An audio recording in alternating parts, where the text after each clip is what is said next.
మన చుట్టూ ఉన్న ప్రపంచాన్ని, మన జీవితాల్ని నడిపిస్తున్న ఒక కనిపించని శక్తి ఉంది. అదే విద్యుత్. అసలీ కరెంట్ పవర్ ప్లాంట్ నుంచి మన ఇంట్లో స్విచ్ వరకు ఎలా వస్తుంది? ఆ అద్భుతమైన ప్రయాణమేంటో ఇప్పుడు తెలుసుకుందాం. మనం రోజు స్విచ్ వేస్తూనే ఉంటాం.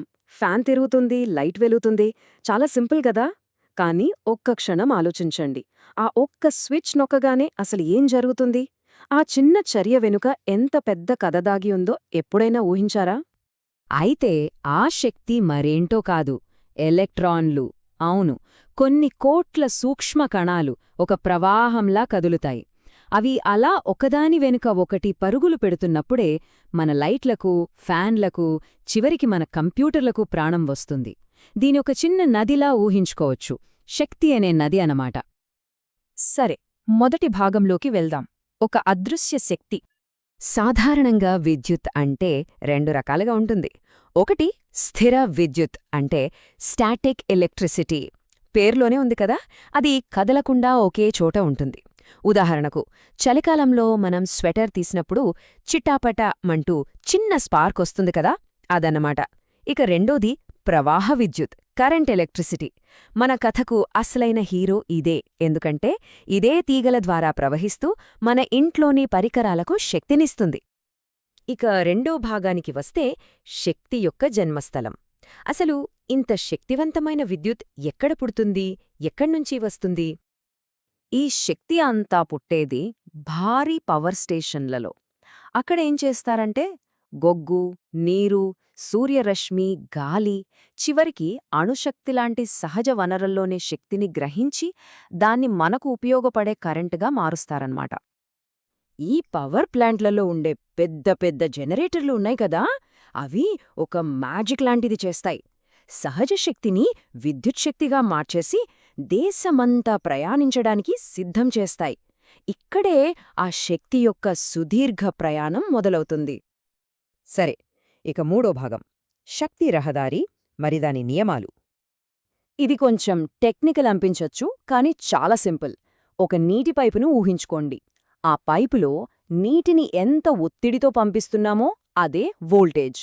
ఇక నీరు ఎంత వేగంగా ప్రవహిస్తోందో అది కరెంట్ లేదా యాంపియర్. పైపులో ఏమైనా అడ్డంకులుంటే అదే నిరోధం లేదా రెసిస్టెన్స్.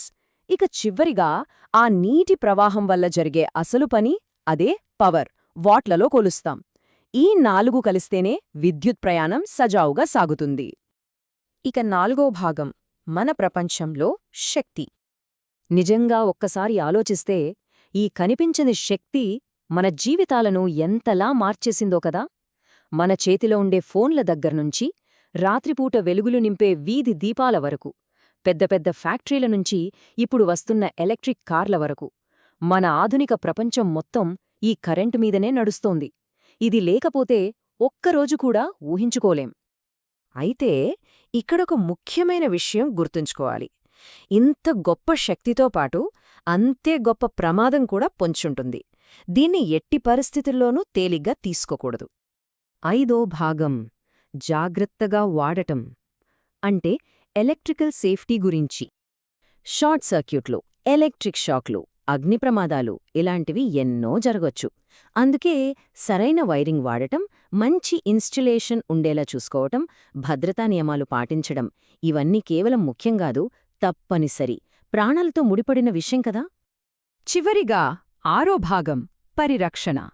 ఇది మనందరి బాధ్యత. మనందరం కలిసి ఒక పెద్ద మార్పు తీసుకురాగలం. అదెలాగంటే, శక్తిని ఆదా చేసే ఎనర్జీ ఎఫిషియెంట్ బల్బులు వాడటం, గదిలో లేనప్పుడు లైట్లు, ఫ్యాన్లు ఆఫ్ చేయటం, అలాగే సోలార్ ప్యానెల్ లాంటి పునరుత్పాదక శక్తి వనరుల వాడకాన్ని ప్రోత్సహించటం. మనం చేసే ఇలాంటి చిన్న చిన్న పనులే మన భూమికి ఎంతో మేలు చేస్తాయి. కాబట్టి ఇకపై ఎప్పుడైనా స్విచ్ వేసినప్పుడు ఒక్క క్షణమాగి ఆలోచించండి.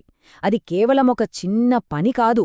పవర్ స్టేషన్లో పుట్టి 100 కిలోమీటర్లు ప్రయాణించి మన వేలికొనలకు చేరిన ఒక అద్భుతమైన శక్తి ప్రయాణమది. ఆ ప్రయాణాన్ని గౌరవిద్దాం.